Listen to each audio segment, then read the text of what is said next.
So guys, ayun, kukuha tayo ng temperature sa labas. Ayan, para sa ano natin, kasi kailangan na ilalag to.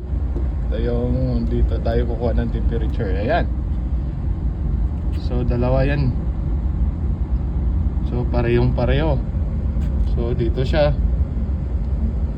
20 1, 2, 3, 4. So 24. Oh. Ayan, 24 yan guys. 24 Celsius. Ayan, i-report natin kay ano, Sir Georgian, Sikan Officer number 1. Ayan. So temperature is 24. Only. Yes sir.